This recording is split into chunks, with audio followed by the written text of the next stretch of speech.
મેલડી કોઈને વગડે મળી તો મેલડી કોઈને ઝગડે મળી, કોઈને ઓરતે મળી તો મેલડી કોઈને આહુડે મળી. મારી મેલડીના મંડાણ મંડાઈ ગયા છે ને સાહેબ. માણા કે ધૂળનો ધડીમલો ભલે હોય, અરે સાહેબ ત્રિશુલે ભલે ખોડ્યા હોય, પણ મેલડી કે ક્યાંય મારા નામનો સિંદૂરનો સાંડલો થઈ જાય ને પછી એની 71 પેઢી સુધી જો એનો વ્યવહાર થવા દઉં તો મને મેલડીને કોઈ માને નહીં.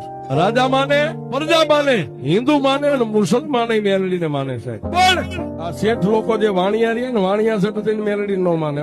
હા, નો માને શેઠ થઈ. એ શેઠ ગયા ને મેલડીને તો હો ગાવનું શેઠું હોય. પણ ખાન પરગણાનું લુણસર નાનું એવું પંખીના માળા જેવું ગામ છે, અને ઈ ગામની માલિપા મારી મેલડીના નામનો તાવો મંડાઈ ગયો છે સાહેબ. અને સરાની માલિપાથી નગર છે આંબા ખીમતી વાણિયા દોશી પરિવાર કપા કાલાનો વેપારી કપા કાલાનું હાટું કરવા માટે લુણસર ગામની માલિપા દિવસ આઠમવાની તૈયારી છે ને પહોંચી ગયા છે. તેથી ગામની બજારની માલિપા ઘોડીની માથે અસવાર થઈ અને આંબા છે લુણસર ગામની માલિપા કપાની ખરીદી કરવા માટે આવ્યા છે. ગામના પાથરની માલિપા ઉતરી અને ધીમે ધીમે એક હાથની માલિપા ઘોડીની લગામ છે અને બજારની માલિપા નીકળ્યા છે.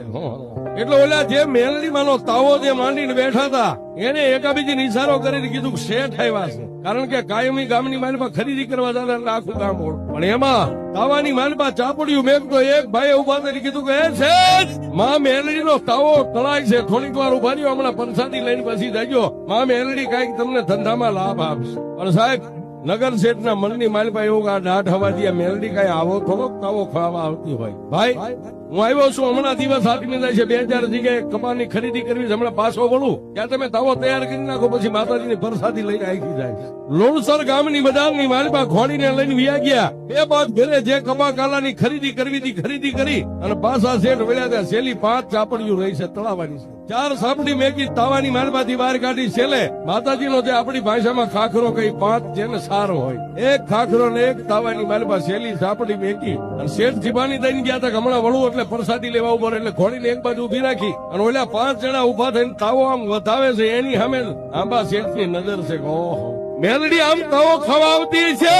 પણ સાહેબ ઓલા 5 જણાની હાથમાંથી આમ ઝારીના દાણા સૂજ્યા અને તાવાની માલિપા ઝારીના દાણા પડ્યા એટલે ધાણી ફૂટી ગઈ, સફેદ ફૂલ થઈ અને તાવાની માથે તેલની માથે તરવા માંડ્યા. આંબા શેઠે આમ તાવામાં નજર કરી. શેઠ કોઈ નથી ભાળતું અને મેલડી કે જેને ગમંડ હોય ને તો એક દી મારો નો કરી દઉં તો જગતમાં મને મેલડીને કોઈ માને નહીં. શેઠ મનમાં વિચાર કરે કે આવી રીતે તાવો થતો હોય છે, આમ તળાતો હોય છે, આમ મેલડી તાવો ખાતી છે. છેલ્લે સાહેબ તાવાની માલિપા નજર કરીને કે ઓલા સફેદ ધાણીના ફૂલ થઈ ગયેલા એની માલિપા આવડી ખવા વેંટની નાગડી ઉકળતા તેલમાં. હો સાહેબ થોડીક વાર મોઢું બહાર કાઢે, પાછી તળિયે વહી જાય, મોઢું બહાર કાઢે અને આંબા શેઠ આમે આમ પાવલી જેવડી ફેણ માંડી જીભના લબકારા કરે અને શેઠ આમ જોઈ ગયા. ઓહો એ વાળિયાના દીકરાના હૃદયની માલિપા મારી મેલડીની જગ્યા થઈ ગઈ. હો અને એને એટલું કીધું કે જો આ ઉકળતા તેલમાં રમે આવી જો કાળી નાગણી મારા ભાગ્યમાં હોય ને તો એક દી દુનિયાને દેખાડી દઉં મેલડી કેવડી હોય. તેથી એ આંબા શેઠ વાણિયા નગર શેઠ વાણિયા આંબા ખીમજીને મારી મેલડી માથે ઓરતો આવ્યો ને ઉકળતા તેલની કડાઈની માલિપા મારી મેલડીને આંબા શેઠની માથે મારી મેલડી કે આંબા શેઠ દુનિયાની માલિપા અઠારે આલમના આંગણે જો કદાચ મારા દોઢિયા તીરસુલ હોય પણ નગર શેઠ વાણિયા જો તારી પેઠીની માથે તીરસુલ નો ખોડું ને તો મને જગતમાં મેલડીને કોઈ નો માને, મેલડીને કોઈ નો માને.